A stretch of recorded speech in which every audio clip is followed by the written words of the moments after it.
नमस्कार, मैं हूं आंचल सिंह। महाराष्ट्र दिवस पर राज ठाकरे ने औरंगाबाद के संभाजी मैदान में जनसभा की थी, जिसमें अथाह भीड़ आई थी। जो जन सैलाब राज ठाकरे को सुनने के लिए उमड़ा था, उसे देख संजय राउत और उद्धव ठाकरे घबरा गए थे और इसीलिए उन्होंने ये आरोप लगाया था कि ये भीड़ पैसे देकर इकट्ठा की गई है। लेकिन अब उसी जनसभा को देखकर शिवसेना प्रमुख और राज्य के मुख्यमंत्री उद्धव ठाकरे भी उसी मैदान में रैली को संबोधित करने वाले हैं। 8 जून को औरंगाबाद में शिवसेना की शाखा के वर्धापन दिवस के उपलक्ष्य में उद्धव ठाकरे रैली को संबोधित करेंगे। दरअसल संभाजी मैदान का इतिहास ही कुछ ऐसा है जिसने उद्धव ठाकरे को वहीं से रैली करने पर मजबूर कर रहा है।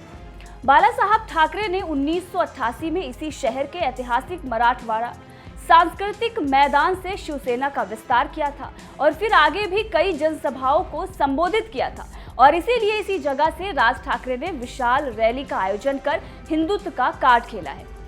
मनसे ने जो रैली की, उस रैली में ये मैदान खचाखच भरा हुआ था।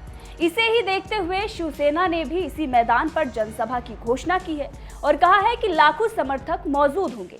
अब शिवसेना और मनसे के साथ साथ एक तीसरी पार्टी की भी एंट्री हो गई है, जो कि ओवैसी की पार्टी है। इसने भी ऐलान कर दिया है कि वो भी इसी मैदान में रैली करेंगे।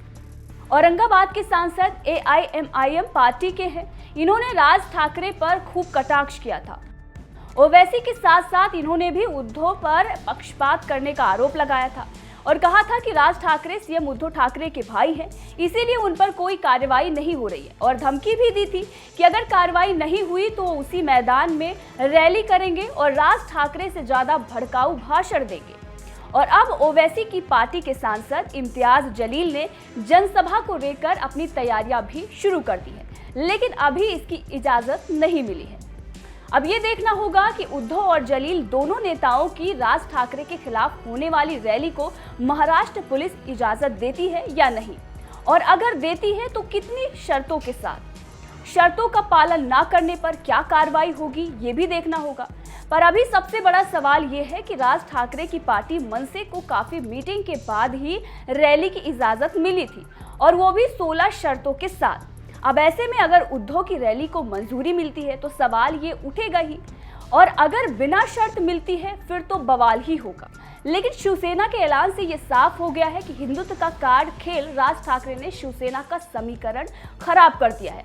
तभी शिवसेना बौखलाई हुई है और किसी भी हालत में वो मराठा वोट बैंक को रिझाने की कोशिश संभाजी मैदान से करने जा रही है। शिवसेना के उठाए इस कदम पर आपका क्या कहना है, कमेंट करके जरूर बताएं।